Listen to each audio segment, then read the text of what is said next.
Joshua chapter 1. Now after the death of his servant Moses, the Lord spoke to Joshua son of Nun, Moses' assistant, saying, Moses my servant is dead. Now therefore arise, you and all these people, and cross over the Jordan into the land that I am giving to the children of Israel. I have given you every place where the sole of your foot will tread, just as I promised to Moses. Your territory shall extend from the wilderness and Lebanon to the great river Euphrates, all the land of the Hittites, and west as far as the great sea. No one shall stand against you all the days of your life. As I was with Moses, so will I be with you. I will never leave you nor forsake you. Be strong and courageous, for you shall give these people the inheritance of the land that I swore to their fathers I would give them.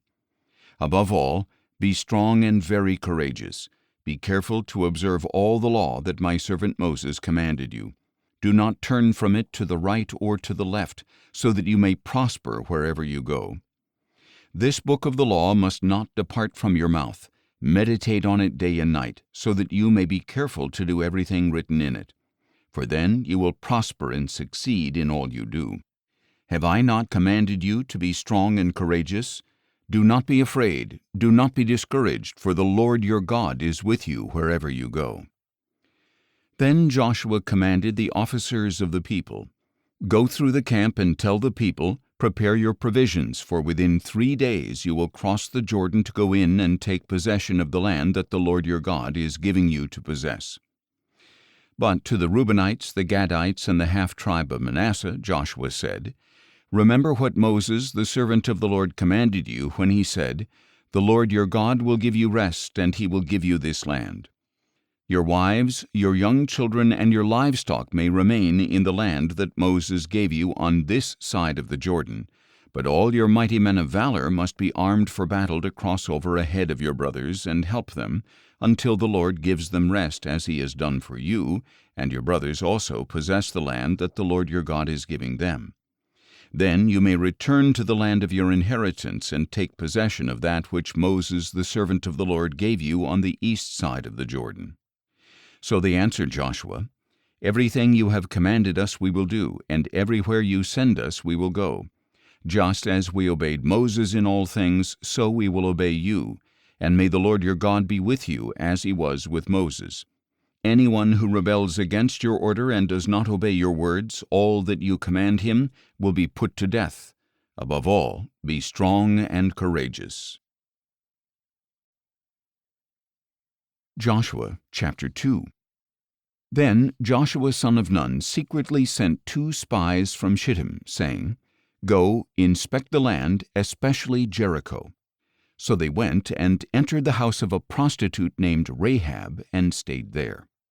And it was reported to the king of Jericho, Behold, some men of Israel have come here tonight to spy out the land. So the king of Jericho sent to Rahab and said, Bring out the men who came to you and entered your house, for they have come to spy out the whole land. But the woman had taken the 2 men and hidden them. So she said, Yes, the men did come to me, but I did not know where they had come from.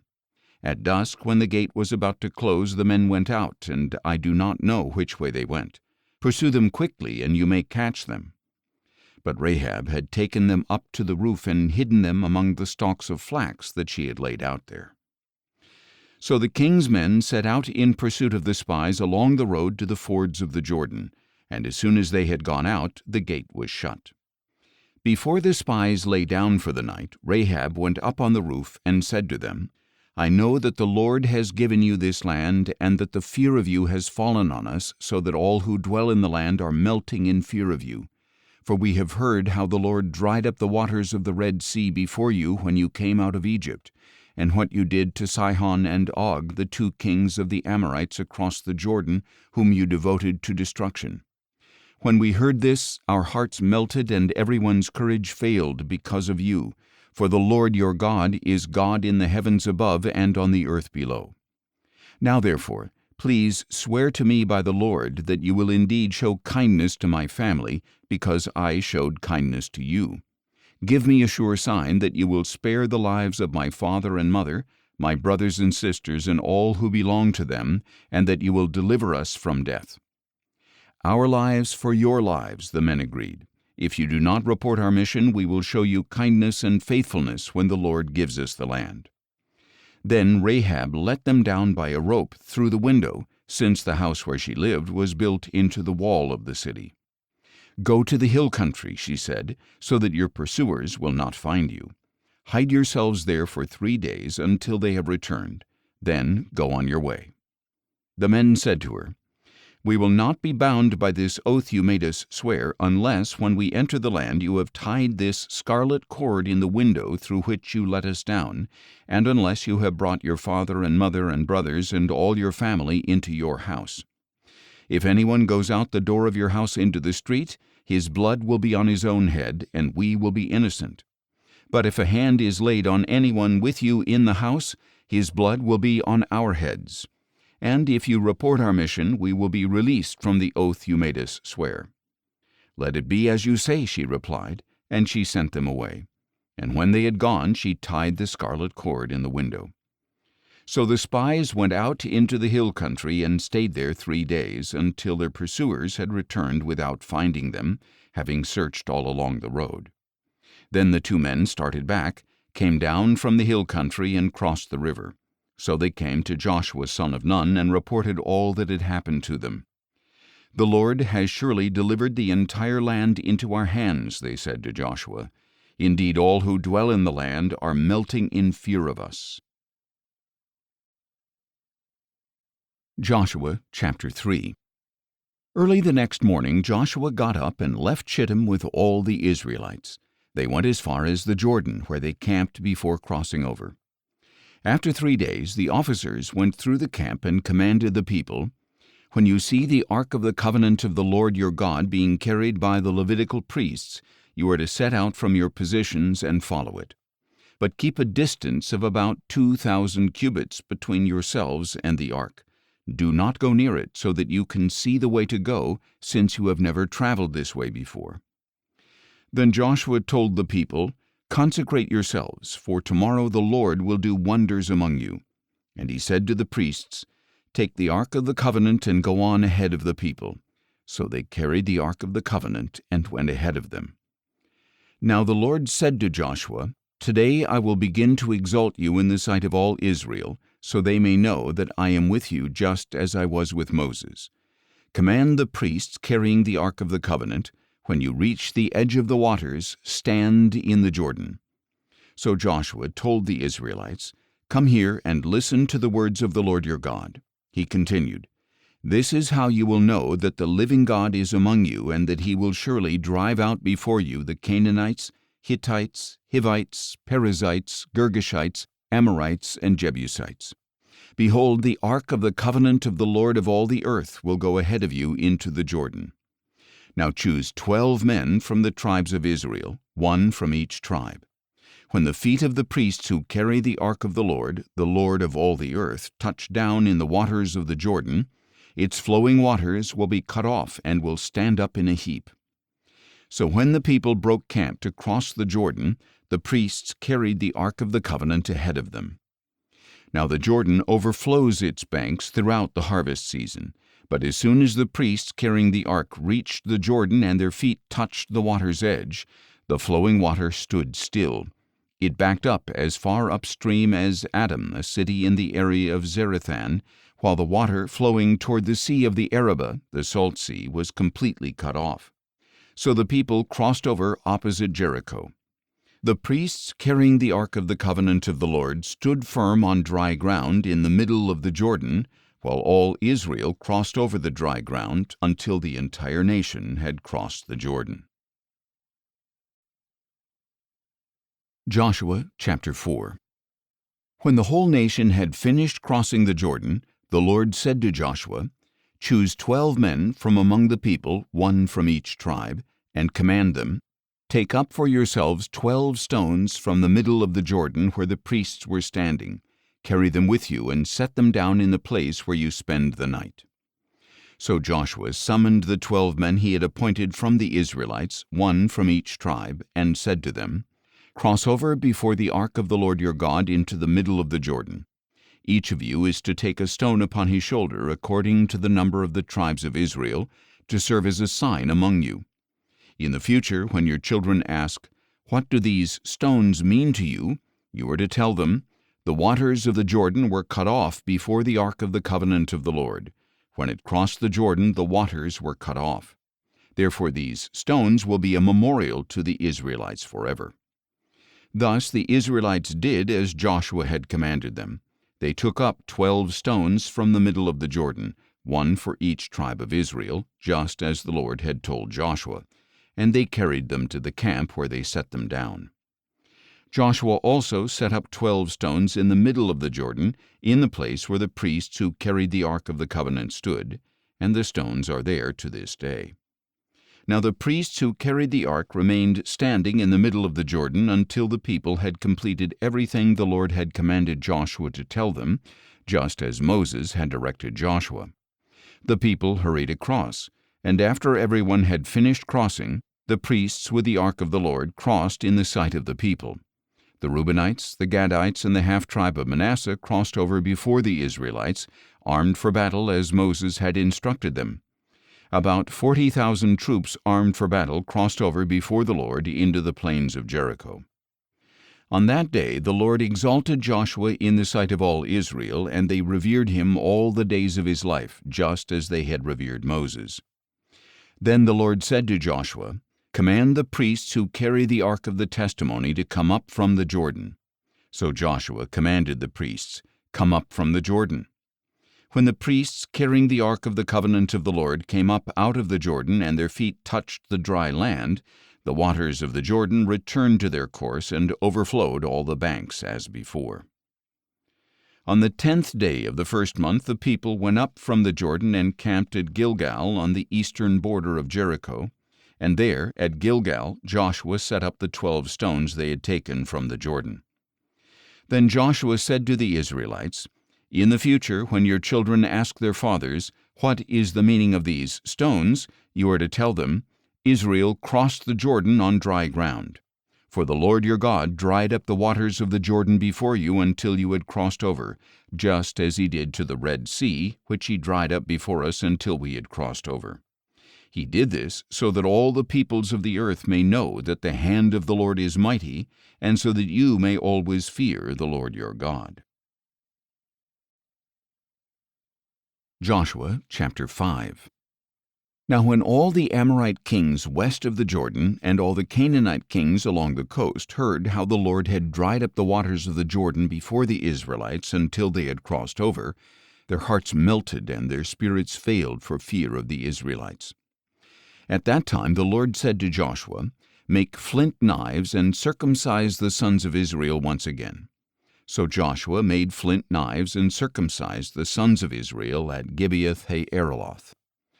Now this is why Joshua circumcised them. All those who came out of Egypt, all the men of war, had died on the journey in the wilderness after they had left Egypt. Though all who had come out were circumcised, none of those born in the wilderness on the journey from Egypt had been circumcised.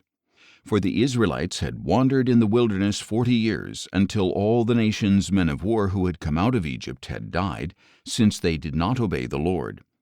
So the Lord vowed never to let them see the land he had sworn to their fathers to give us, a land flowing with milk and honey. And Joshua raised up their sons in their place, and these were the ones he circumcised. Until this time they were still uncircumcised, since they had not been circumcised along the way.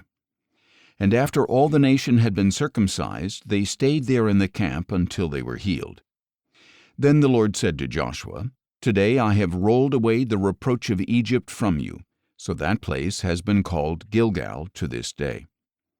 On the evening of the 14th day of the month, while the Israelites were camped at Gilgal on the plains of Jericho, they kept the Passover. The day after the Passover, on that very day, they ate unleavened bread and roasted grain from the produce of the land. And the day after they had eaten from the produce of the land, the manna ceased. There was no more manna for the Israelites, so that year they began to eat the crops of the land of Canaan. Now when Joshua was near Jericho, he looked up and saw a man standing in front of him with a drawn sword in his hand. Joshua approached him and asked, "Are you for us or for our enemies?" "Neither," he replied. "I have now come as commander of the Lord's army." Then Joshua fell face down in reverence and asked him, "What does my Lord have to say to his servant?" The commander of the Lord's army replied, "Take off your sandals, for the place where you are standing is holy." And Joshua did so. Joshua chapter 6. Now Jericho was tightly shut up because of the Israelites. No one went out and no one came in. And the Lord said to Joshua, "Behold, I have delivered Jericho into your hand, along with its king and its mighty men of valor. March around the city with all the men of war, circling the city one time. Do this for 6 days. Have 7 priests carry 7 ram's horns in front of the ark. Then, on the 7th day, march around the city 7 times while the priests blow the horns.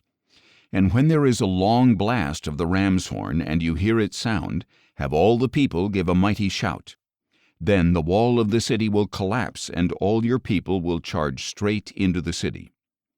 So Joshua son of Nun summoned the priests and said, "Take up the ark of the covenant and have 7 priests carry 7 ram's horns in front of the ark of the Lord."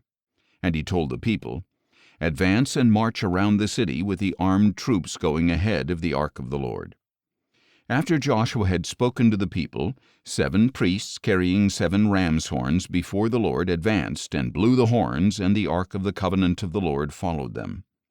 While the horns continued to sound, the armed troops marched ahead of the priests who blew the horns, and the rear guard followed the ark. But Joshua had commanded the people, "Do not give a battle cry or let your voice be heard. Do not let one word come out of your mouth until the day I tell you to shout. Then you are to shout."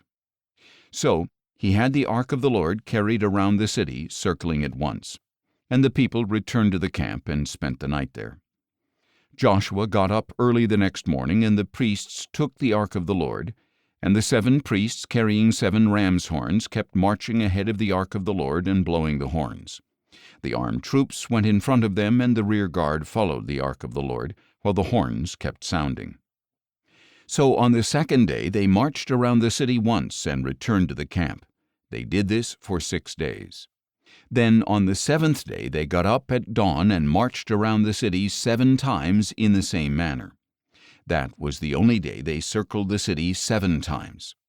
After the 7th time around, the priests blew the horns, and Joshua commanded the people, "Shout, for the Lord has given you the city." Now the city and everything in it must be devoted to the Lord for destruction. Only Rahab the prostitute and all those with her in her house will live, because she hid the spies we sent. But keep away from the things devoted to destruction, lest you yourself be set apart for destruction. If you take any of these, you will set apart the camp of Israel for destruction and bring disaster upon it. For all the silver and gold and all the articles of bronze and iron are holy to the Lord. They must go into his treasury. So when the ram's horns sounded, the people shouted. When they heard the blast of the horn, the people gave a great shout, and the wall collapsed. Then all the people charged straight into the city and captured it. At the edge of the sword they devoted to destruction everything in the city, man and woman, young and old, oxen, sheep, and donkeys. Meanwhile Joshua told the 2 men who had spied out the land, "Go into the house of the prostitute and bring out the woman and all who are with her, just as you promised her." So the young spies went in and brought out Rahab, her father and mother and brothers, and all who belonged to her. They brought out her whole family and settled them outside the camp of Israel. Then the Israelites burned up the city and everything in it. However, they put the silver and gold and articles of bronze and iron into the treasury of the Lord's house.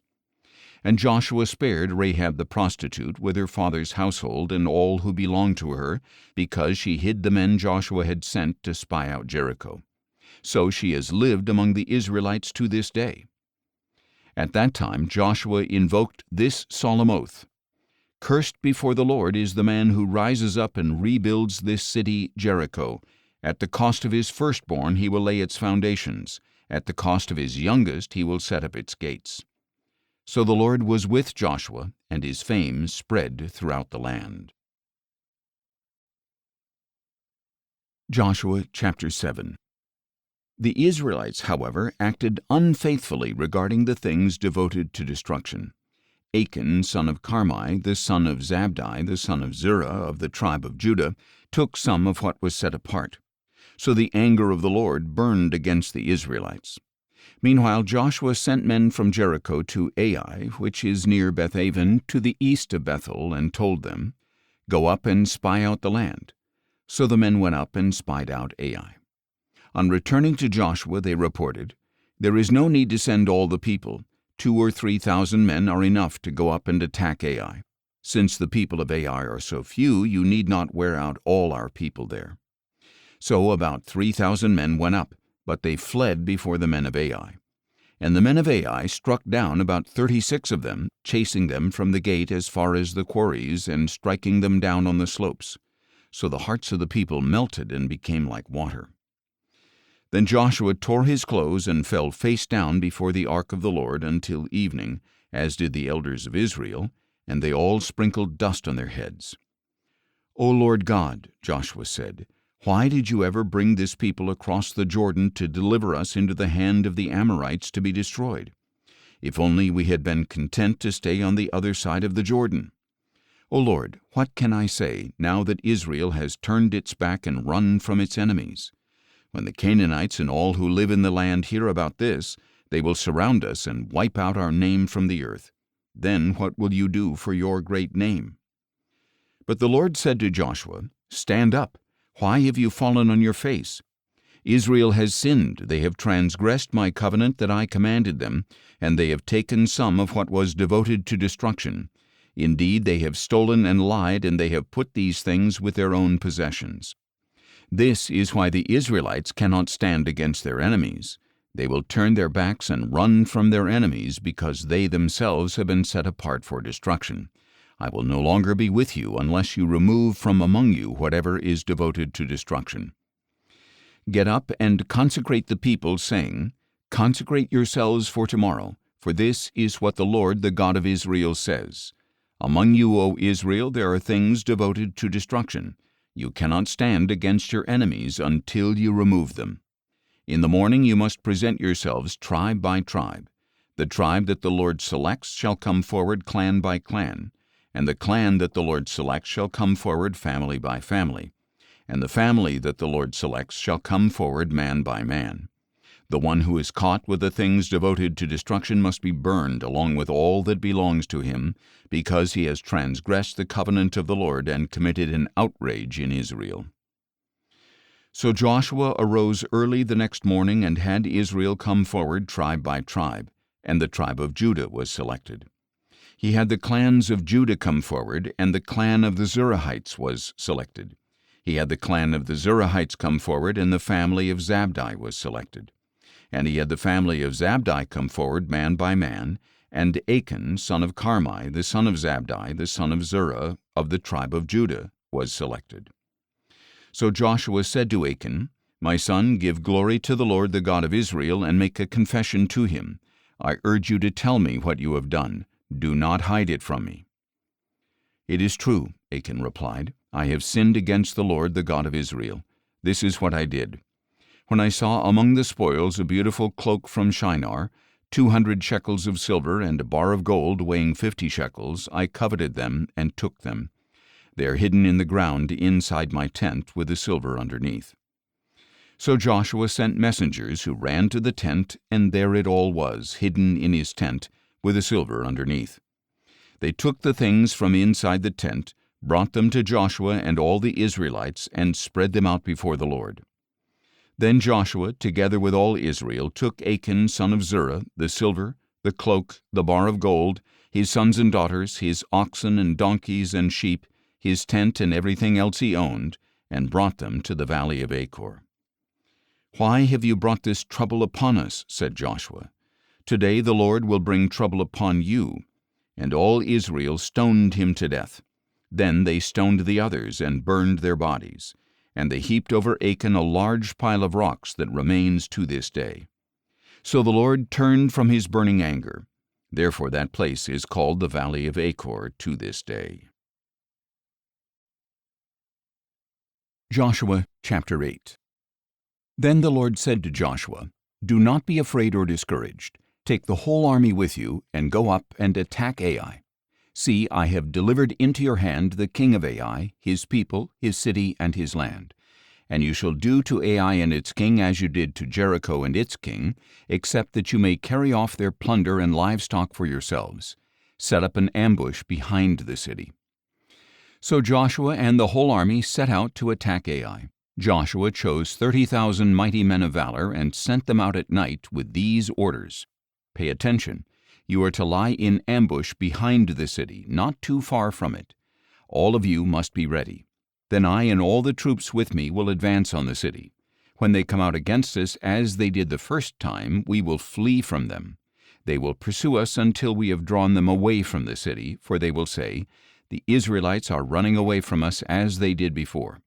So as we flee from them, you are to rise from the ambush and seize the city, for the Lord your God will deliver it into your hand. And when you have taken the city, set it on fire. Do as the Lord has commanded. See, I have given you orders.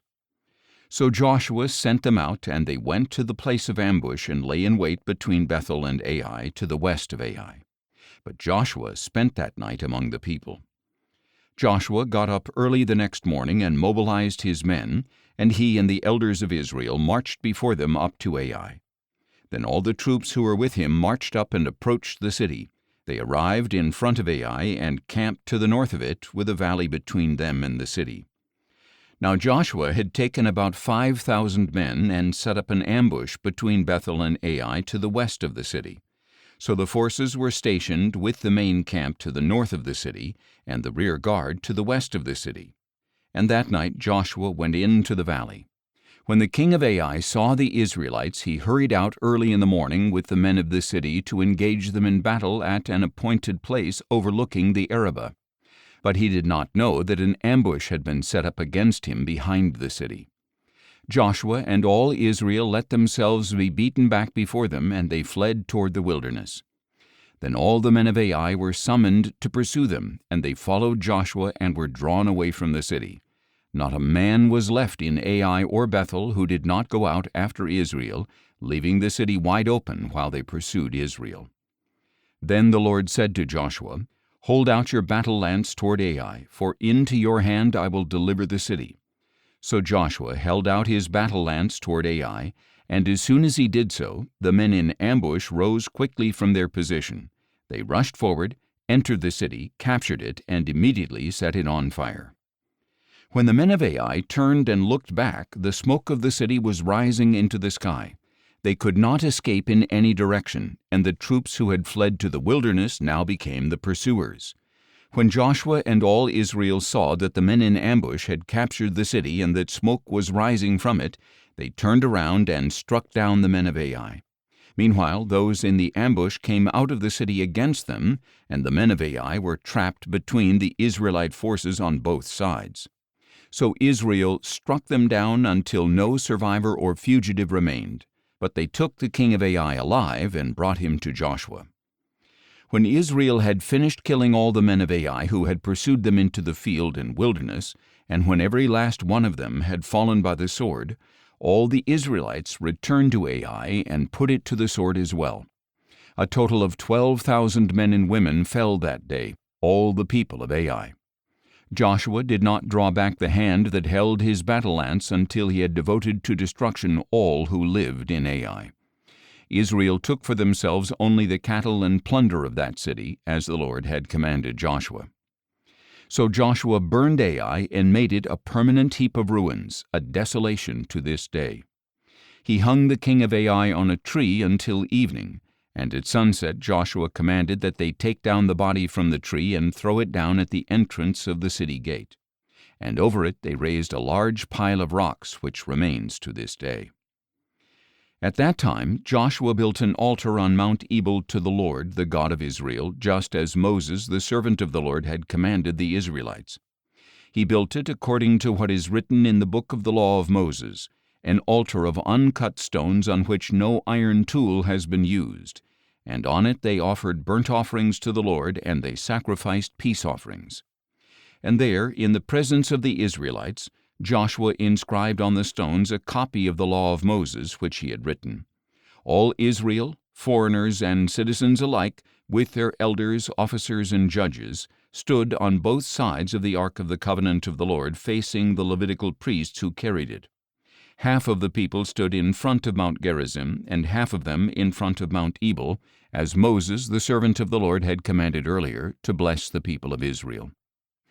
Afterward Joshua read aloud all the words of the law, the blessings and the curses, according to all that is written in the book of the law. There was not a word of all that Moses had commanded that Joshua failed to read before the whole assembly of Israel, including the women, the little ones, and the foreigners who lived among them. Joshua chapter 9. Now when news of this reached all the kings west of the Jordan, those in the hill country, the foothills, and all along the coast of the great sea toward Lebanon, the Hittites, Amorites, Canaanites, Perizzites, Hivites, and Jebusites, they came together to wage war against Joshua and Israel. But the people of Gibeon, having heard what Joshua had done to Jericho and Ai, acted deceptively and set out as envoys, carrying on their donkeys worn-out sacks and old wineskins, cracked and mended. They put worn, patched sandals on their feet and threadbare clothing on their bodies, and their whole supply of bread was dry and moldy. They went to Joshua in the camp at Gilgal and said to him and the men of Israel, "We have come from a distant land. Please make a treaty with us." But the men of Israel said to the Hivites, "Perhaps you dwell near us. How can we make a treaty with you?" "We are your servants," they said to Joshua. Then Joshua asked them, "Who are you, and where have you come from?" "Your servants have come from a very distant land," they replied, "because of the fame of the Lord your God. For we have heard the reports about him, all that he did in Egypt, and all that he did to the 2 kings of the Amorites beyond the Jordan, Sihon king of Heshbon, and Og king of Bashan, who reigned in Ashtaroth. So the elders and inhabitants of our land told us, 'Take provisions for your journey, go to meet them and say to them, "We are your servants, please make a treaty with us." This bread of ours was warm when we packed it at home on the day we left to come to you. But take a look, it is now dry and moldy. These wineskins were new when we filled them, but look, they are cracked, and these clothes and sandals are worn out from our very long journey." Then the men of Israel sampled their provisions, but did not seek the counsel of the Lord. And Joshua made a treaty of peace with them to let them live, and the leaders of the congregation swore an oath to them. 3 days after they had made the treaty with the Gibeonites, the Israelites learned that they were neighbors living among them. So the Israelites set out, and on the 3rd day arrived at their cities, Gibeon, Kephirah, Beeroth, and Kiriath-Jearim. But the Israelites did not attack them, because the leaders of the congregation had sworn an oath to them by the Lord, the God of Israel. And the whole congregation grumbled against the leaders. All the leaders answered, "We have sworn an oath to them by the Lord, the God of Israel, and now we cannot touch them. This is how we will treat them. We will let them live, so that no wrath will fall on us because of the oath we swore to them." They continued, "Let them live, let them be woodcutters and water carriers for the whole congregation." So the leaders kept their promise.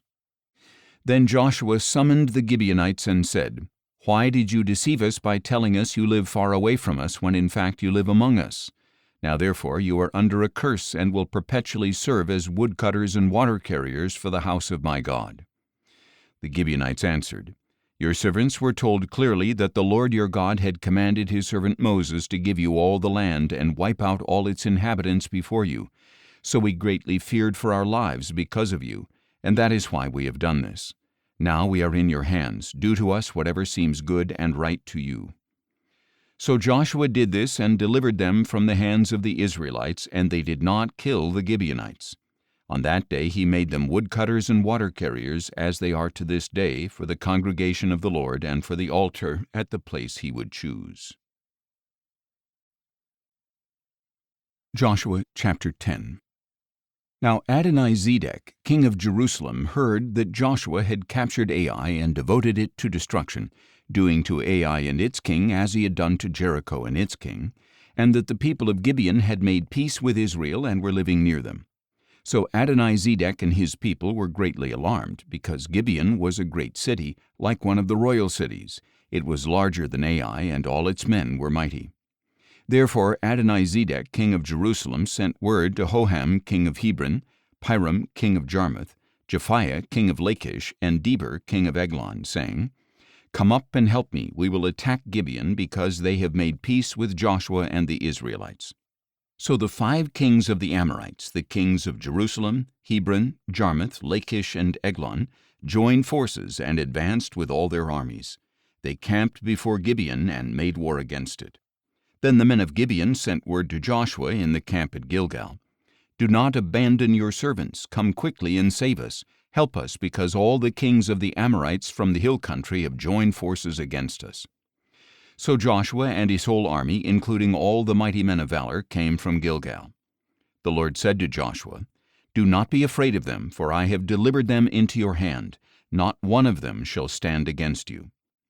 After marching all night from Gilgal, Joshua caught them by surprise, and the Lord threw them into confusion before Israel, who defeated them in a great slaughter at Gibeon, pursued them along the ascent to Beth-horon, and struck them down as far as Azekah and Makkedah.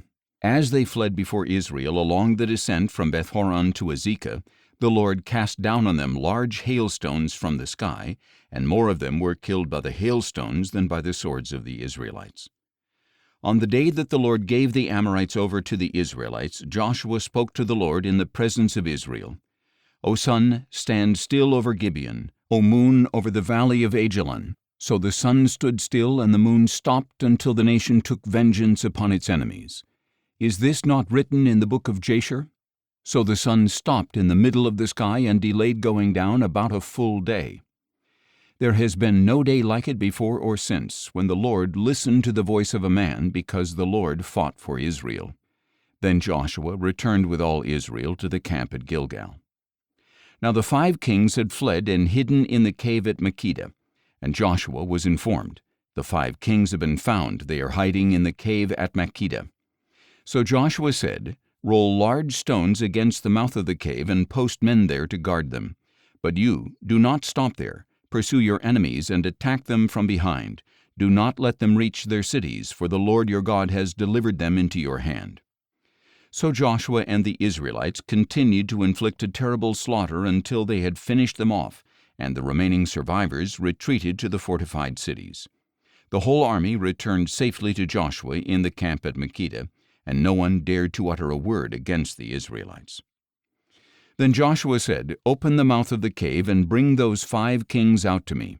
So they brought the 5 kings out of the cave, the kings of Jerusalem, Hebron, Jarmuth, Lachish, and Eglon.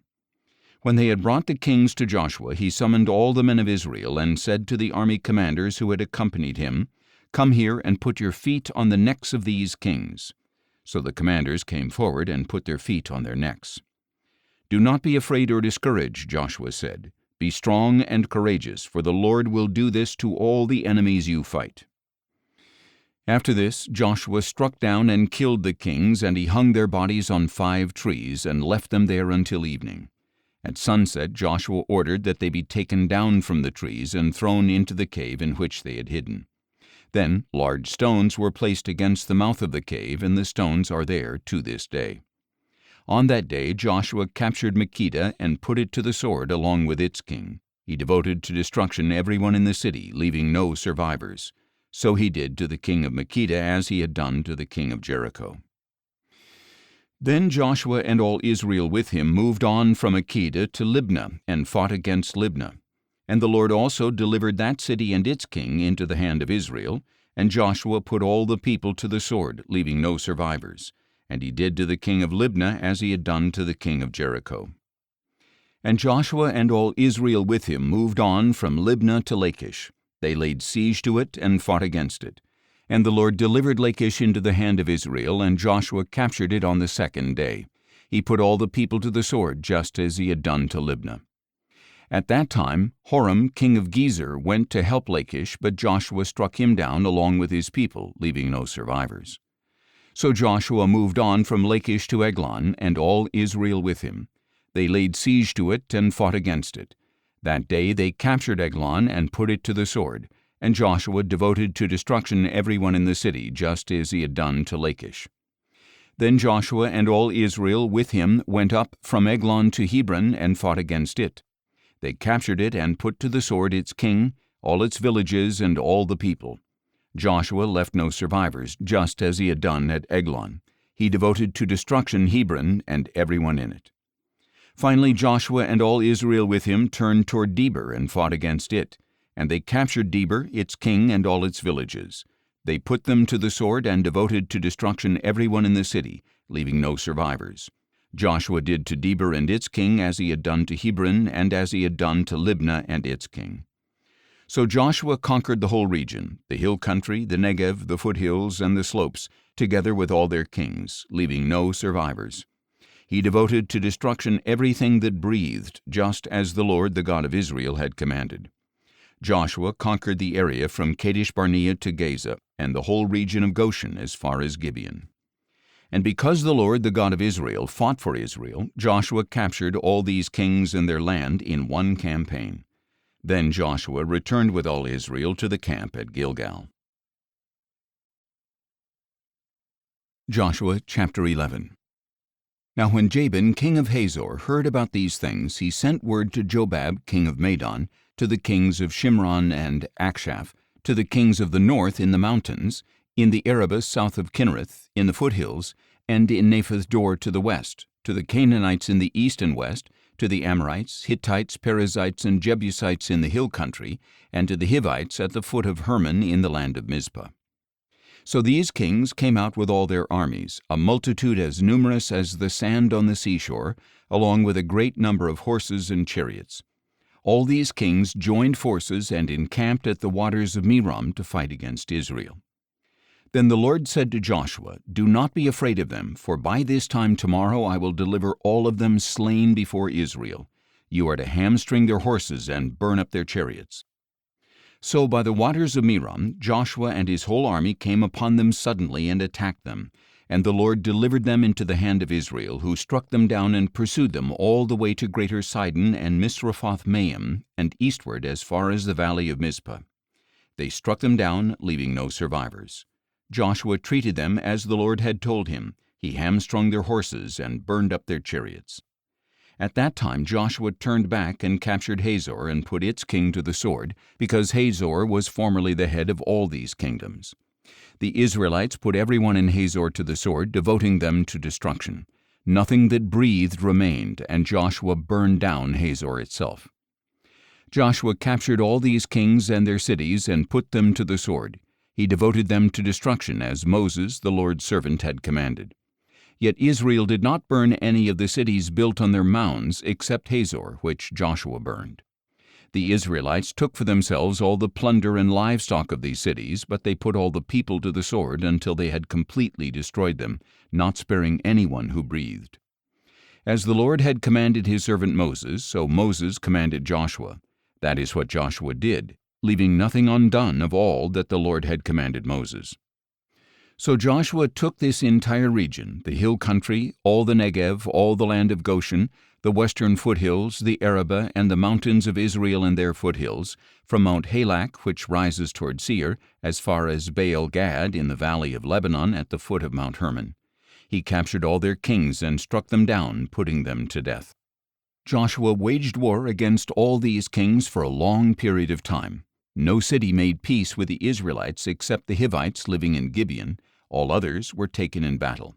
For it was of the Lord to harden their hearts to engage Israel in battle, so that they would be set apart for destruction and would receive no mercy, being annihilated as the Lord had commanded Moses. At that time Joshua proceeded to eliminate the Anakim from the hill country of Hebron, Debir, and Anab, and from all the hill country of Judah and of Israel.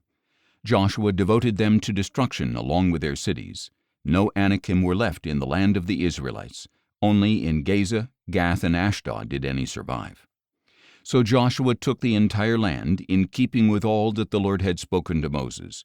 And Joshua gave it as an inheritance to Israel, according to the allotments to their tribes. Then the land had rest from war. Joshua chapter 12. Now these are the kings of the land whom the Israelites struck down, and whose lands they took beyond the Jordan to the east, from the Arnon valley to Mount Hermon, including all of the Arabah eastward. Sihon, king of the Amorites, who lived in Heshbon. He ruled from Aroer on the rim of the Arnon valley, along the middle of the valley, up to the Jabbok river, the border of the Ammonites, that is, half of Gilead, as well as the Arabah east of the Sea of Kinnereth to the Sea of the Arabah, the Salt Sea, eastward through Beth Jeshimoth, and southward below the slopes of Pisgah. And Og, king of Bashan, one of the remnant of the Rephaim, who lived in Ashtaroth and Edrei. He ruled over Mount Hermon, Salekah, all of Bashan up to the border of the Geshurites and the Maacathites, and half of Gilead to the border of Sihon, king of Heshbon. Moses, the servant of the Lord, and the Israelites had struck them down and given their land as an inheritance to the Reubenites, the Gadites, and the half-tribe of Manasseh. And these are the kings of the land that Joshua and the Israelites conquered beyond the Jordan to the west, from Baal-Gad in the valley of Lebanon to Mount Halak, which rises toward Seir. According to the allotments to the tribes of Israel, Joshua gave them as an inheritance the hill country, the foothills, the Arabah, the slopes, the wilderness, and the Negev, the lands of the Hittites, Amorites, Canaanites, Perizzites, Hivites, and Jebusites. The king of Jericho, 1. The king of Ai, which is near Bethel, 1. The king of Jerusalem, 1. The king of Hebron, 1. The king of Jarmuth, 1. The king of Lachish, 1. The king of Eglon, 1. The king of Gezer, 1. The king of Deber, 1. The king of Geder, 1. The king of Hormah, 1. The king of Arad, 1. The king of Libnah, 1. The king of Adullam, 1. The king of Makkedah, 1. The king of Bethel, 1. The king of Tappuah, 1. The king of Hepher, 1. The king of Aphek, 1. The king of Lasharon, 1. The king of Madon, 1. The king of Hazor, 1. The king of Shimron-Meron, 1. The king of Akshaph, 1. The king of Taanach, 1.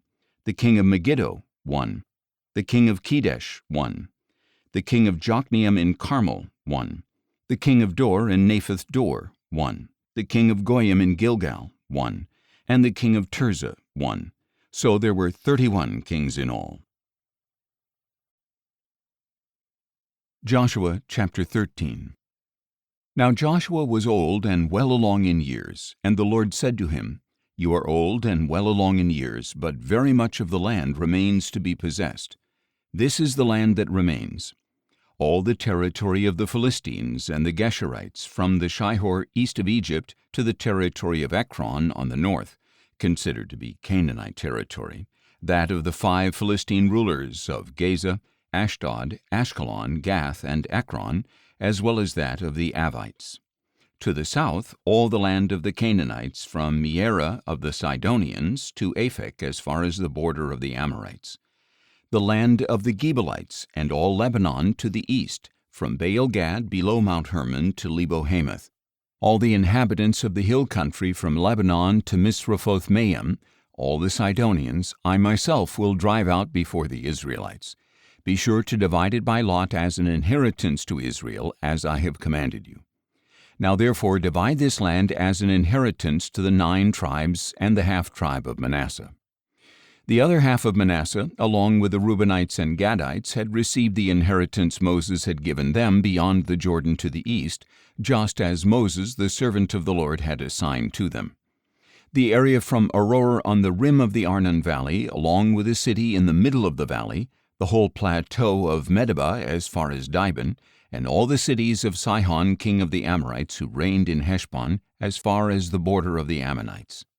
Also Gilead and the territory of the Geshurites and Maacathites, all of Mount Hermon, and all Bashan as far as Salekah.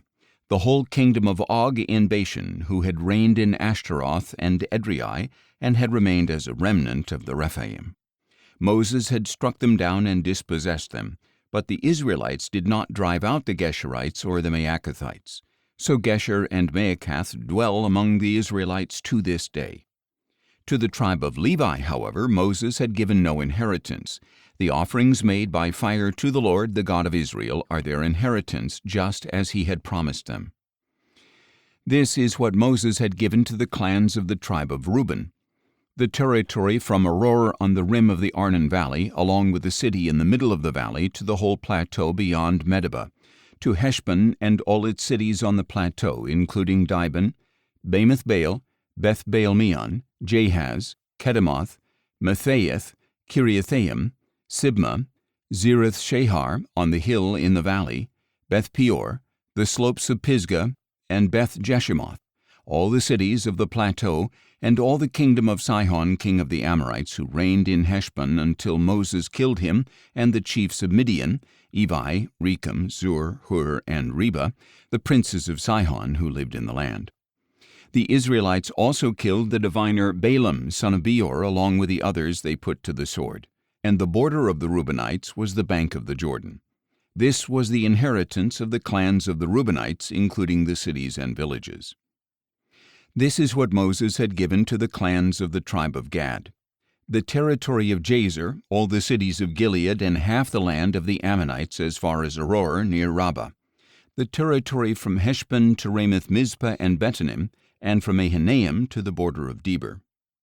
And in the valley, Beth Haram, Beth Nimrah, Succoth, and Zaphon, with the rest of the kingdom of Sihon king of Heshbon, the territory on the east side of the Jordan up to the edge of the Sea of Kinnereth. This was the inheritance of the clans of the Gadites, including the cities and villages.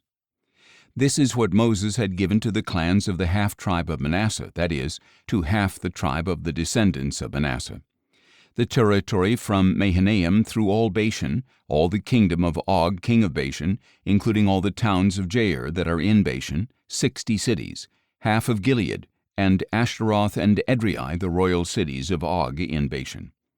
All this was for the clans of the descendants of Machir son of Manasseh, that is, half of the descendants of Machir. These were the portions Moses had given them on the plains of Moab beyond the Jordan, east of Jericho.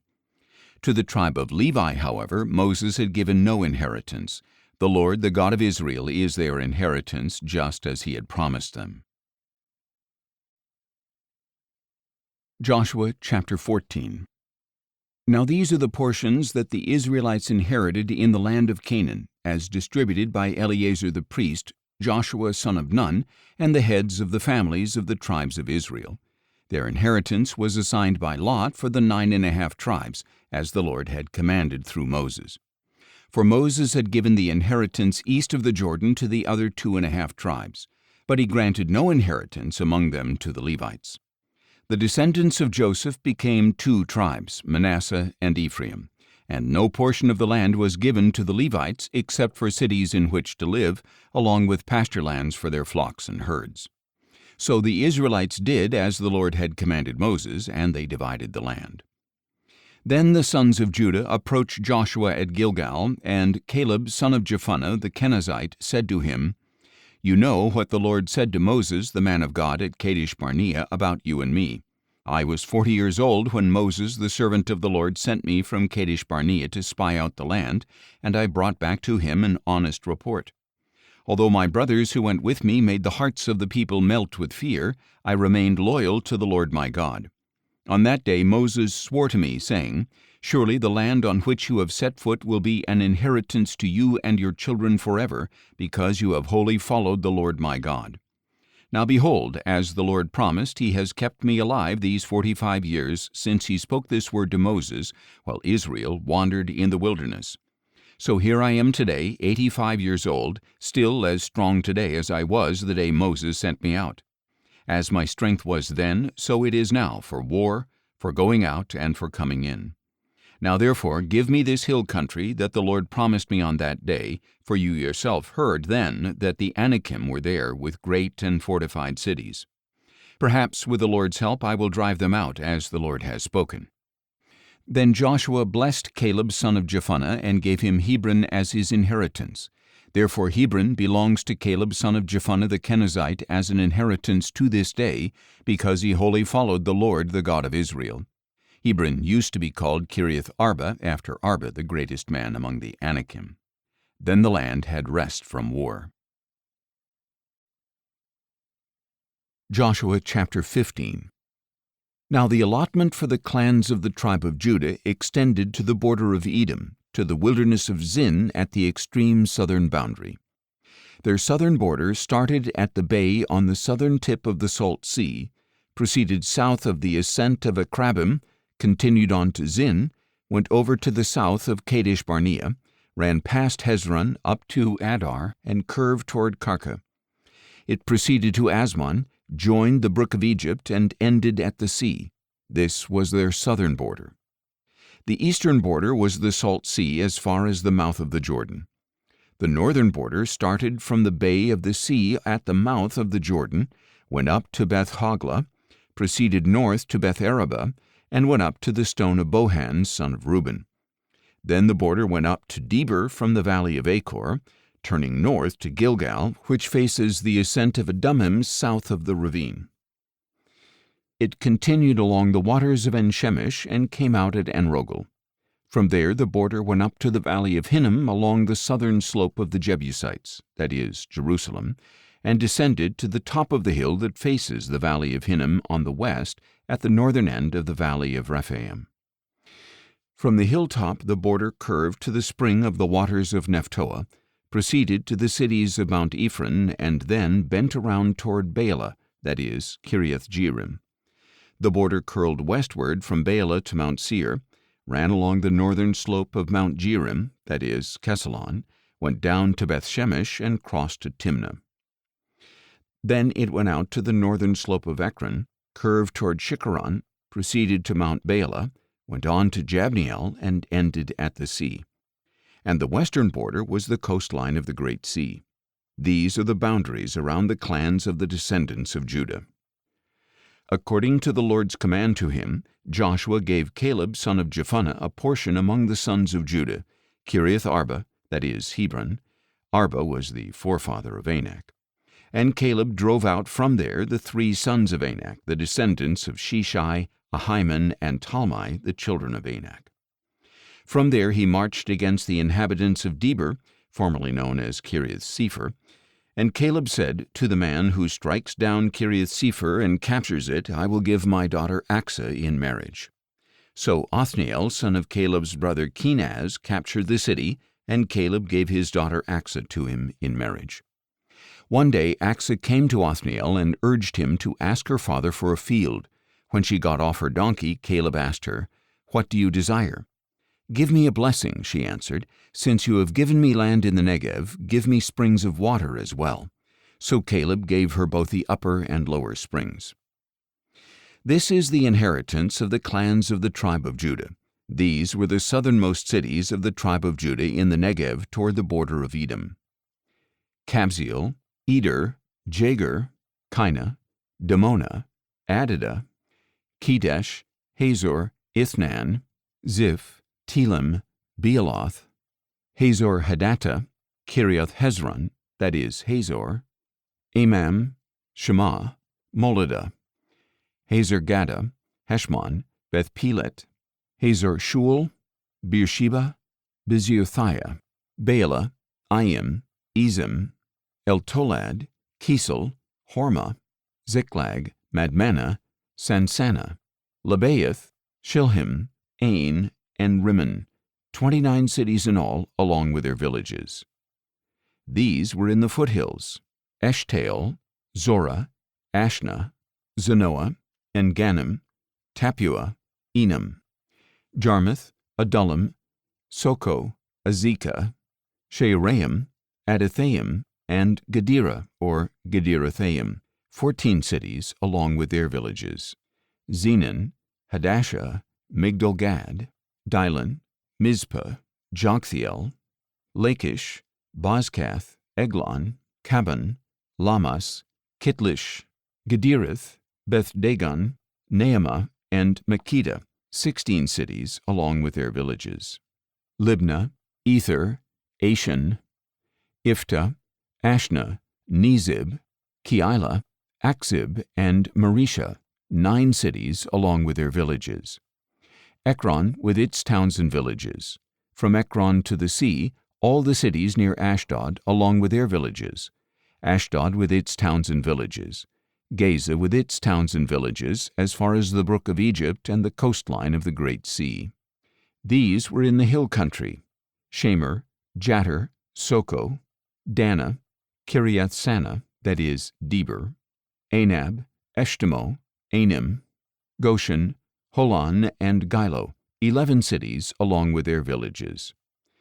Arab, Duma, Ishan, Janim, Beth-Tappuah, Aphekah, Humta, Kiriath Arba, that is, Hebron, and Zior, 9 cities along with their villages.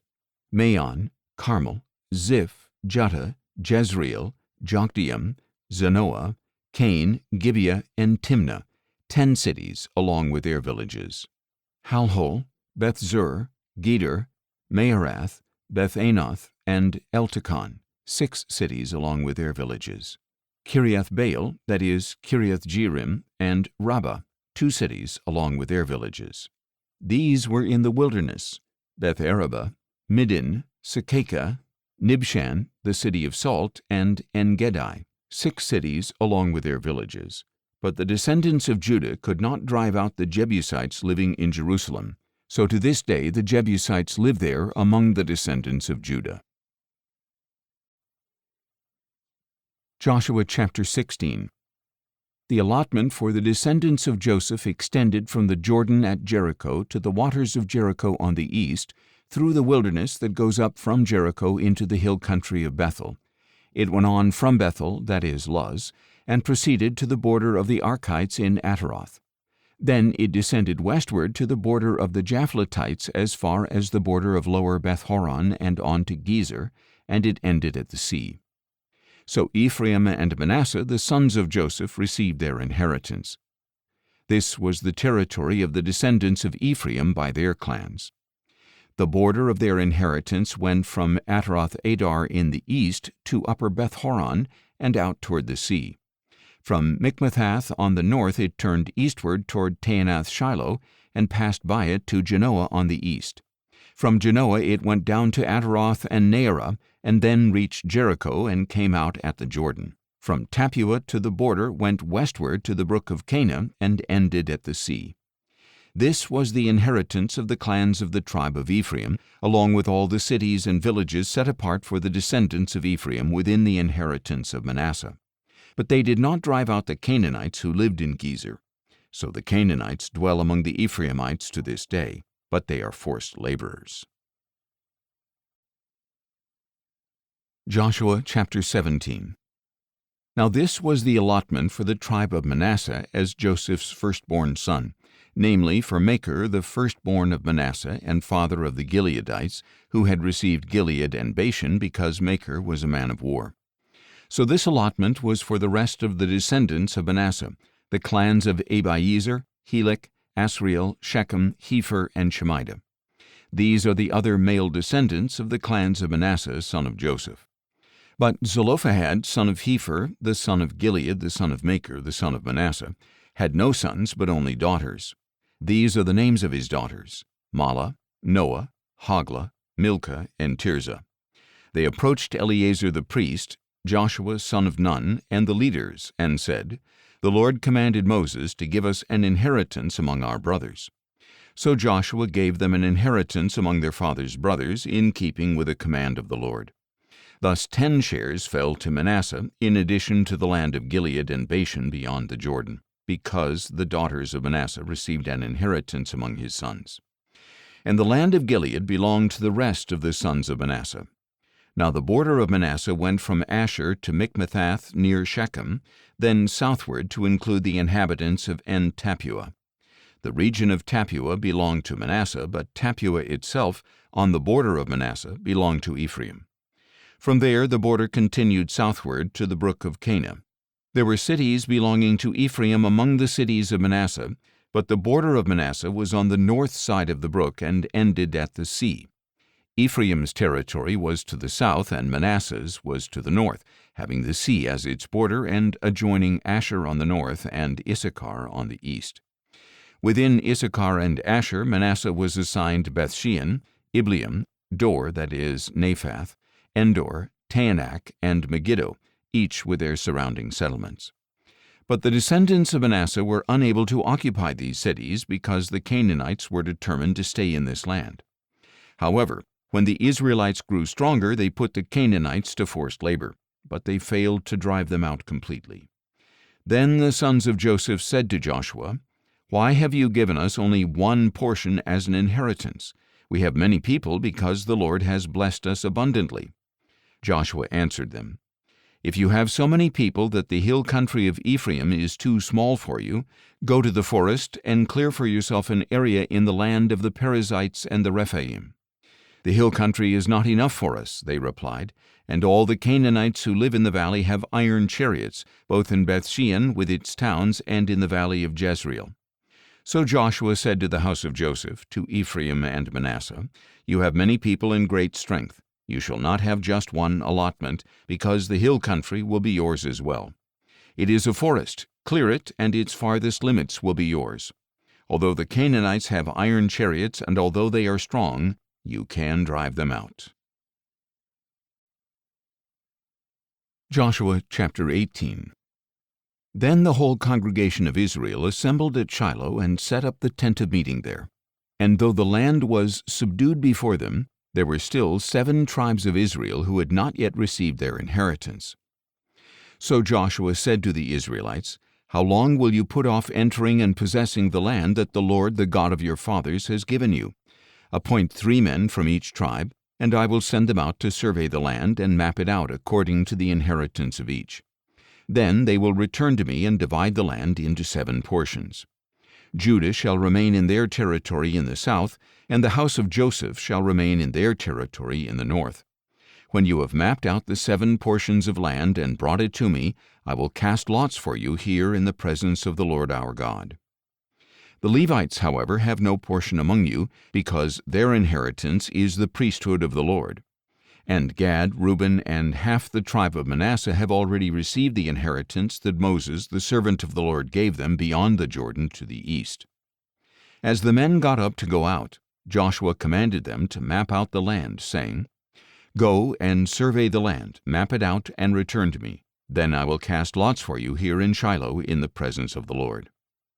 So the men departed and went throughout the land, mapping it city by city into 7 portions.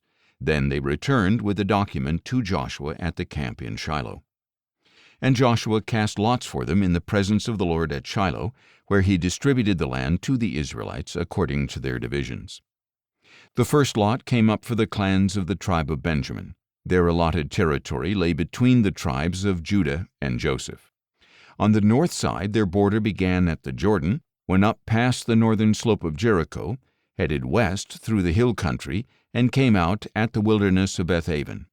From there the border crossed over to the southern slope of Luz, that is Bethel, and went down to Adaroth Adar on the hill south of lower Beth Horon. On the west side the border curved southward from the hill facing Beth Horon on the south, and came out at Kiriath Baal, that is, Kiriath Jearim, a city of the sons of Judah. This was the western side. On the south side the border began at the outskirts of Kiriath Jearim and extended westward to the spring at the waters of Nephtoah. Then it went down to the foot of the hill that faces the valley of Hinnom at the northern end of the valley of Rephaim, and ran down the valley of Hinnom toward the southern slope of the Jebusites and downward to En-Rogel. From there it curved northward and proceeded to En-Shemesh and on to Galiloth, facing the ascent of Adummim, and continued down to the stone of Bohan, son of Reuben. Then it went on to the northern slope of Beth Araba and went down into the valley. The border continued to the northern slope of Beth Hogla and came out at the northern bay of the Salt Sea at the mouth of the Jordan. This was the southern border. On the east side the border was the Jordan. These were the borders around the inheritance of the clans of the tribe of Benjamin. These were the cities of the clans of the tribe of Benjamin: Jericho, Beth Hogla, Emek-Keziz, Beth Araba, Zemaraim, Bethel, Avim, Perah, Ophrah, Kepher Ammoni, Ophni, and Geba, 12 cities along with their villages.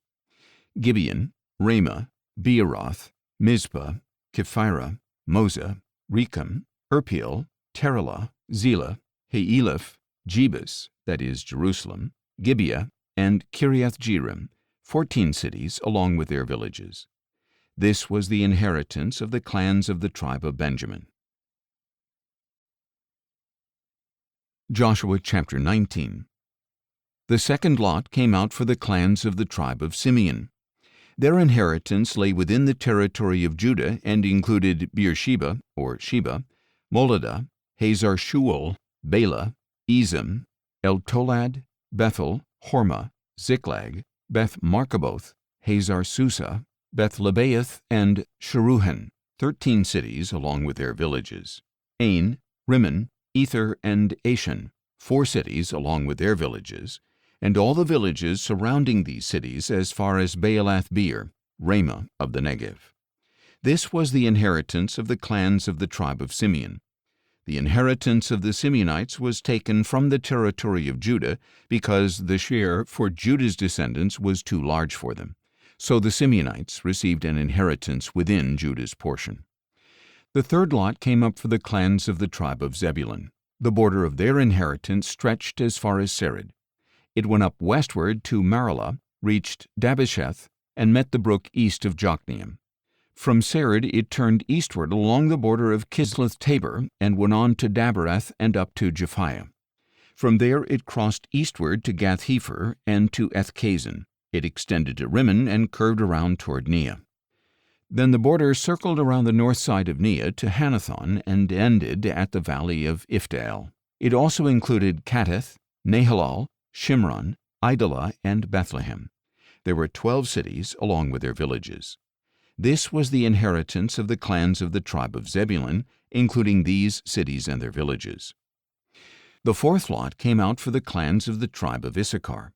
Their territory included Jezreel, Kesuloth, Shunem, Hapharaim, Shion, Anaharath, Rabbith, Kishion, Ebez, Remoth, Enganim, Enhaddah, and Beth-Pazzez. The border reached Tabor, Shehazumah, and Beth-Shemesh, and ended at the Jordan. There were 16 cities along with their villages. This was the inheritance of the clans of the tribe of Issachar, including these cities and their villages. The fifth lot came out for the clans of the tribe of Asher. Their territory included Helkath, Halai, Beton, Akshaph, Alamelech, Amad, and Mishal.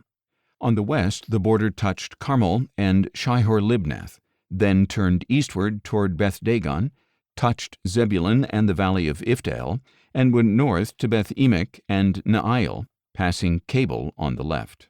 It went on to Ebron, Rehob, Hammon, and Cana as far as Greater Sidon. The border then turned back toward Ramah as far as the fortified city of Tyre, turned toward Hosa, and came out at the sea in the region of Achzib, Ummah, Aphek, and Rehob. There were 22 cities along with their villages. This was the inheritance of the clans of the tribe of Asher, including these cities and their villages. The sixth lot came out for the clans of the tribe of Naphtali. Their border started at Heleph and the great tree of Zaananim, passing Adami-Nekeb and Jabneel as far as Lacham and ending at the Jordan. Then the border turned westward to Aznoth-Tabor and ran from there to Hukkok, touching Zebulun on the south side, Asher on the west, and Judah at the Jordan on the east. The fortified cities were Ziddim, Zur, Hamath, Rakkath, Kinnereth, Adamah, Ramah, Hazor, Kedesh, Edrei, and Hazor, Iron, Migdal-El, Horem, Beth-Anath, and Beth-Shemesh. There were the 19 cities along with their villages. This was the inheritance of the clans of the tribe of Naphtali, including these cities and their villages. The seventh lot came out for the clans of the tribe of Dan. The territory of their inheritance included Zorah, Eshtaol, Shemesh, Shealabin, Aijalon, Ithla, Elon, Timnah, Ekron, Eltekeh, Gibbethon, Baalath, Jehud, Beni-Berak, Gath-Rimmon, Majarkon, and Rakkon, including the territory across from Joppa.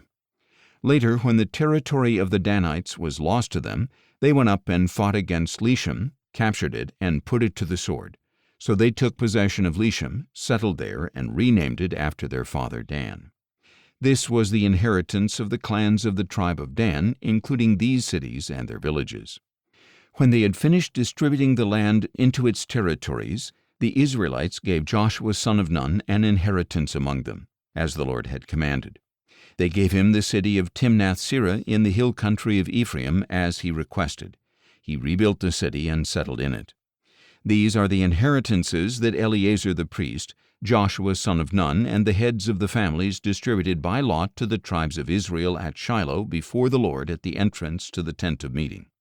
So they finished dividing up the land. Joshua chapter 20. Then the Lord said to Joshua, "Tell the Israelites to designate the cities of refuge as I instructed you through Moses, so that anyone who kills another unintentionally or accidentally may flee there. These will be your refuge from the avenger of blood. When someone flees to one of these cities, stands at the entrance of the city gate and states his case before its elders, they are to bring him into the city and give him a place to live among them. Now, if the avenger of blood pursues him, they must not surrender the manslayer into his hand, because that man killed his neighbor accidentally without prior malice. He is to stay in that city until he stands trial before the assembly, and until the death of the high priest serving at that time. Then the manslayer may return to his own home in the city from which he fled." So they set apart Kedesh in Galilee in the hill country of Naphtali, Shechem in the hill country of Ephraim, and Kiriath Arba, that is Hebron, in the hill country of Judah. And beyond the Jordan, east of Jericho, they designated Bezer on the wilderness plateau from the tribe of Reuben, Ramoth in Gilead from the tribe of Gad, and Golan in Bashan from the tribe of Manasseh. These are the cities appointed for all the Israelites and foreigners among them, so that anyone who kills a person unintentionally may flee there and not die by the hand of the avenger of blood prior to standing trial before the assembly. Joshua chapter 21.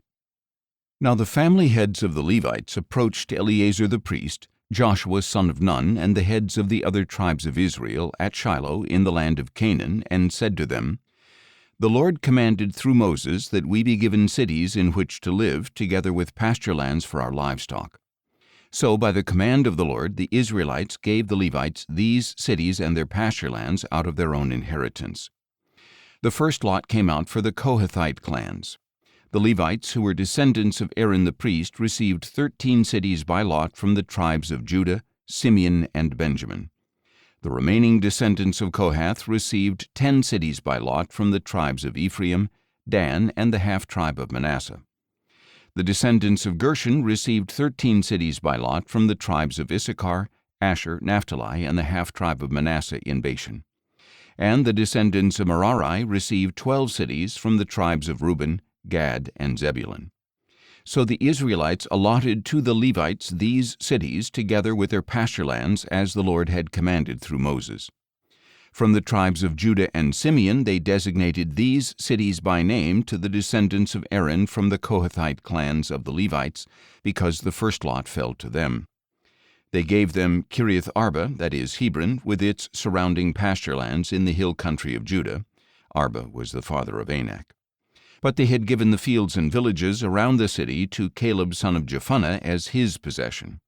So to the descendants of Aaron the priest they gave these cities together with their pasture lands: Hebron, a city of refuge for the manslayer; Libnah, Jattir, Eshtemoa, Holon, Deber, Ain, Juttah, and Beth-Shemesh, 9 cities from these 2 tribes together with their pasture lands. And from the tribe of Benjamin they gave them Gibeon, Geba, Anathoth, and Almon, 4 cities together with their pasture lands. In all, 13 cities together with their pasture lands were given to the priests, the descendants of Aaron. The remaining Kohathite clans of the Levites were allotted these cities.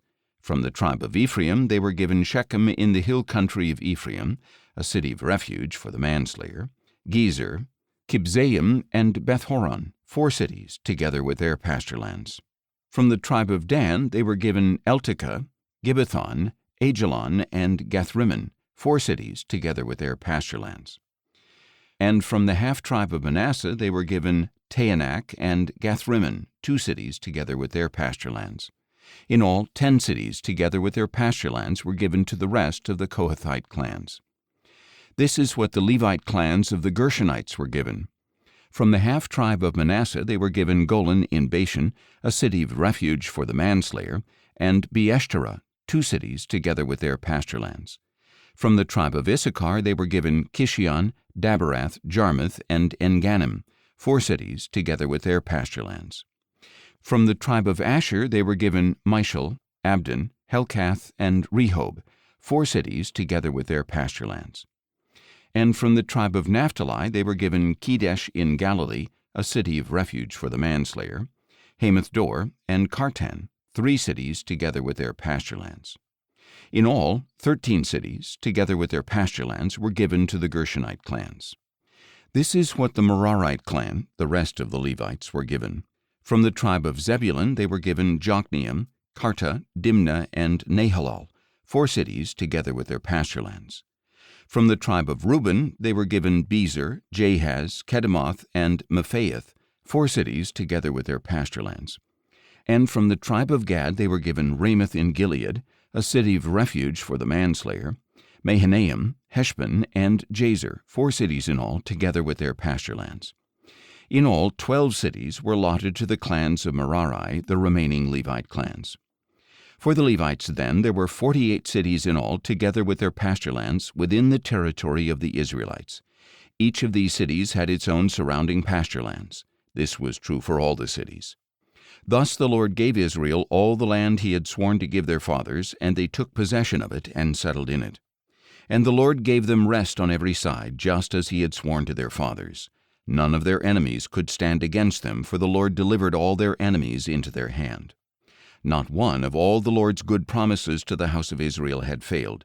Everything was fulfilled. Joshua chapter 22.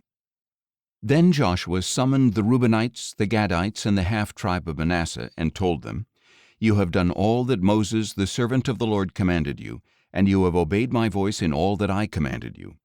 All this time you have not deserted your brothers up to this very day, but have kept the charge given you by the Lord your God.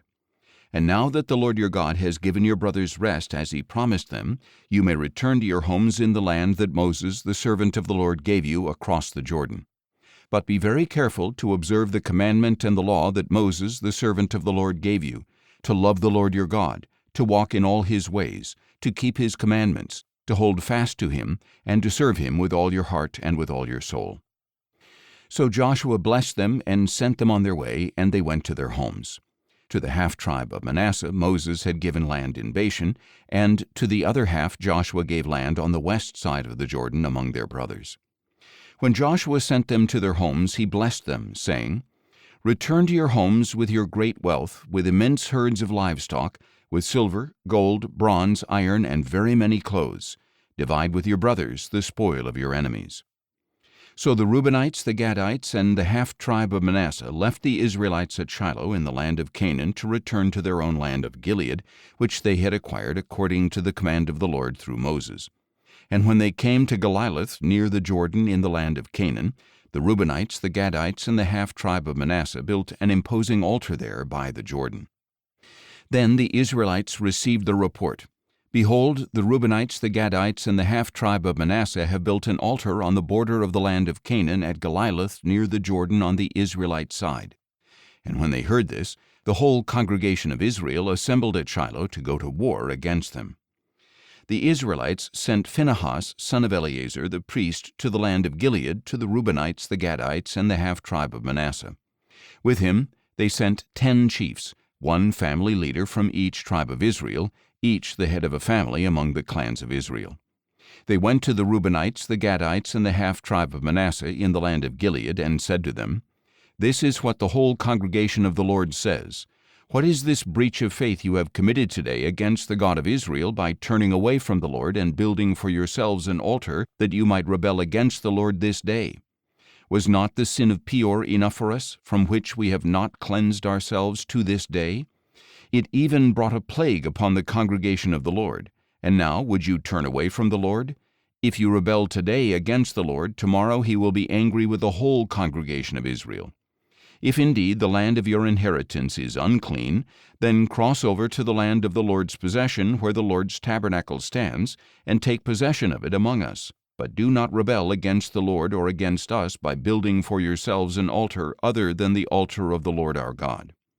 Was not Achan, son of Zerah, unfaithful regarding what was set apart for destruction, bringing wrath upon the whole congregation of Israel? Yet it was not only Achan who perished because of his sin. Then the Reubenites, the Gadites, and the half-tribe of Manasseh answered the leaders of the clans of Israel, "The Lord, the Mighty One, is God. The Lord, the Mighty One, is God. He knows, and may Israel also know. If this was in rebellion or breach of faith against the Lord, do not spare us today. If we have built for ourselves an altar to turn away from Him and to offer burnt offerings and grain offerings on it, or to sacrifice fellowship offerings on it, may the Lord Himself hold us accountable. But in fact we have done this for fear that in the future your descendants might say to ours, 'What have you to do with the Lord, the God of Israel?' For the Lord has made the Jordan a border between us and you Reubenites and Gadites. You have no share in the Lord." So your descendants could cause ours to stop fearing the Lord. That is why we said, "Let us take action and build an altar for ourselves, but not for burnt offerings or sacrifices. Rather, let it be a witness between us and you and the generations to come, that we will worship the Lord in His presence with our burnt offerings, sacrifices, and peace offerings. Then in the future your descendants cannot say to ours, 'You have no share in the Lord.' Therefore we said, if they ever say this to us or to our descendants, we will answer, 'Look at the replica of the altar of the Lord that our fathers made, not for burnt offerings or sacrifices, but as a witness between us and you. Far be it from us to rebel against the Lord and turn away from Him today by building an altar for burnt offerings, grain offerings, or sacrifices, other than the altar of the Lord our God, which stands before His tabernacle." When Phinehas the priest and the chiefs of the congregation, the heads of Israel's clans who were with him, heard what the descendants of Reuben, Gad, and Manasseh had to say, they were satisfied. Phinehas, son of Eleazar the priest, said to the descendants of Reuben, Gad, and Manasseh, "Today we know that the Lord is among us, because you have not committed this breach of faith against Him. Consequently, you have delivered the Israelites from the hand of the Lord." Then Phinehas, son of Eleazar the priest, together with the other leaders, returned to the Israelites in the land of Canaan and brought back a report regarding the Reubenites and Gadites in the land of Gilead. The Israelites were satisfied with the report, and they blessed God and spoke no more about going to war against them to destroy the land where the Reubenites and Gadites lived. So the Reubenites and Gadites named the altar Witness, for they said, "It is a witness between us that the Lord is God." Joshua chapter 23. A long time after the Lord had given Israel rest from all the enemies around them, when Joshua was old and well along in years, he summoned all Israel, including its elders, leaders, judges, and officers. "I am old and well along in years," he said, "and you have seen everything that the Lord your God has done to all these nations for your sake, because it was the Lord your God who fought for you. See, I have allotted as an inheritance to your tribes these remaining nations, including all the nations I have already cut off from the Jordan westward to the Great Sea. The Lord your God will push them out of your way and drive them out before you, so that you can take possession of their land, as the Lord your God promised you. Be very strong then, so that you can keep and obey all that is written in the book of the law of Moses, not turning aside from it to the right or to the left. So you are not to associate with these nations that remain among you. You must not call on the names of their gods or swear by them, and you must not serve them or bow down to them. Instead, you shall hold fast to the Lord your God, as you have done to this day. The Lord has driven out great and powerful nations before you, and to this day no one can stand against you.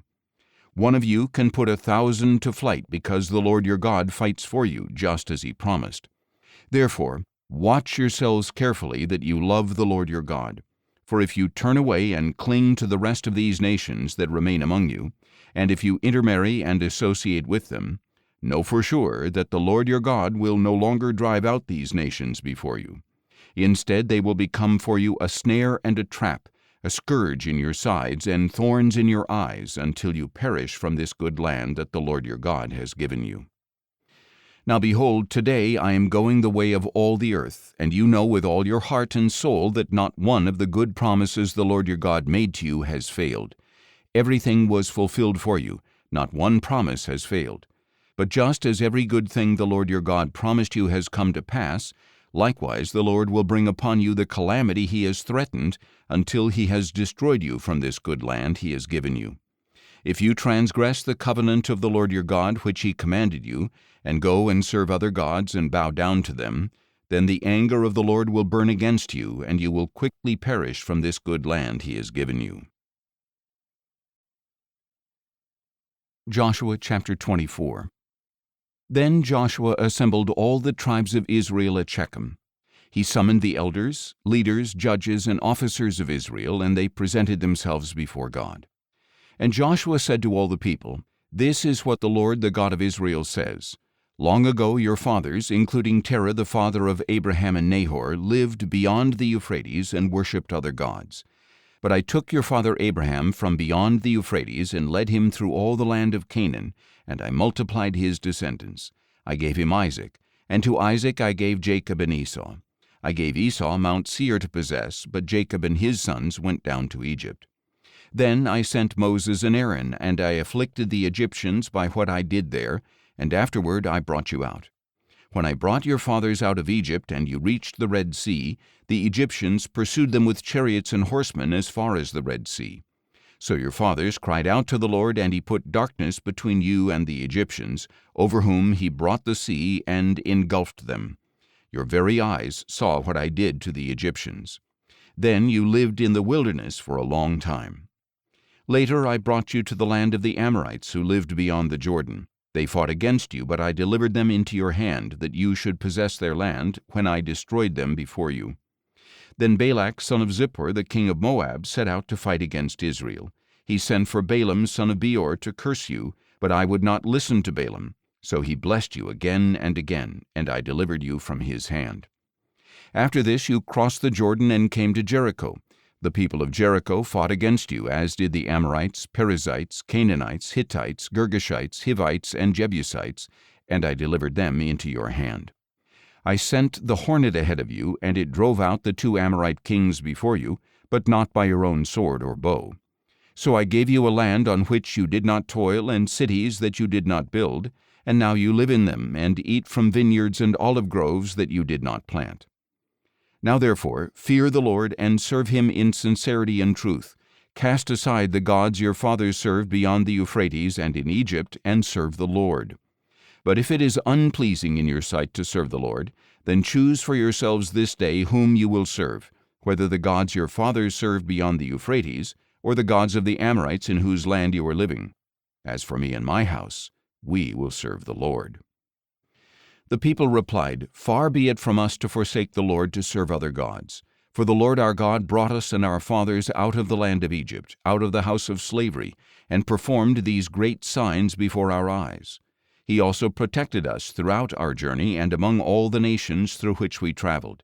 And the Lord drove out before us all the nations, including the Amorites who lived in the land. We too will serve the Lord, because he is our God." But Joshua said to the people, "You are not able to serve the Lord, for he is a holy God. He is a jealous God. He will not forgive your rebellion or your sins. If you forsake the Lord and serve foreign gods, he will turn and bring disaster on you and consume you, even after he has been good to you." "No," replied the people, "we will serve the Lord." Then Joshua told them, "You are witnesses against yourselves that you have chosen to serve the Lord." "We are witnesses," they said. "Now therefore," he said, "get rid of the foreign gods among you, and incline your hearts to the Lord, the God of Israel." So the people said to Joshua, "We will serve the Lord our God and obey his voice."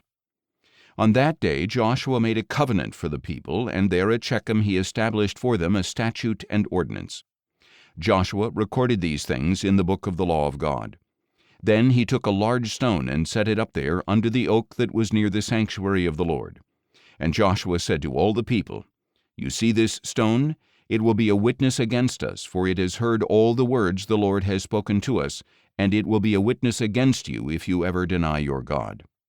Then Joshua sent the people away, each to his own inheritance. Some time later, Joshua son of Nun, the servant of the Lord, died at the age of 110. And they buried him in the land of his inheritance at Timnath-Serah in the hill country of Ephraim, north of Mount Gaash. Israel had served the Lord throughout the days of Joshua and of the elders who outlived him, and who had experienced all the works that the Lord had done for Israel.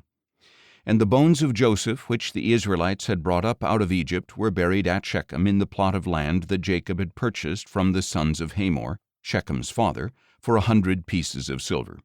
So it became an inheritance for Joseph's descendants. Eleazar son of Aaron also died, and they buried him at Gibeah, which had been given to his son Phinehas in the hill country of Ephraim.